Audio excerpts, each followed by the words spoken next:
तपाईलाई भोट चाहिने बेला पशुपतिनाथ लुकी लुकी जाने अनि पशुपतिनाथलाई म्युजियम भन्ने तपाईँ लुकी लुकी महाकालेश्वर जाने अनि तपाईँ यहाँ चाहिँ धर्मले हाम्रो देश बर्बाद पार्यो भन्ने यो चाहिँ दो चरित्र तपाईँ बन्द गर्नुहोस्। अनि तपाईँलाई मर्दाखेरि सबभन्दा पहिला ब्रह्मनालमा गएर शुद्ध पशुपतिनाथको जल आचमन गर्नुपर्ने।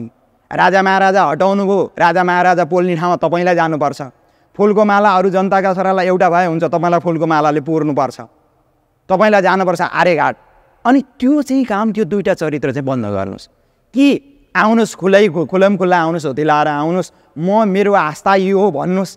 त्यो भन्न सक्ने हिम्मत छ भने तपाईलाई स्वागत छ, होइन भने विदेशीवाद सिद्धान्त र मार्क्सवाद र लेनिनवाद लिएर आएर यहाँका मिलिरहेका, यहाँका जुटिरहेका जनता जो ओममा आस्था गर्छन्, जो सनातनमा आस्था गर्छन्, यहाँका समान संस्कृति र समान प्रकृतिलाई पूजा गर्ने, समान हिमाल र समान तराईका भूभागहरूलाई पूजा गर्ने यहाँका रैथानेहरूलाई बिथोल्ने काम चाहिँ विभिन्न वाद लिएर आएर, तपाईँको वाद हामीलाई चाहिएको छैन।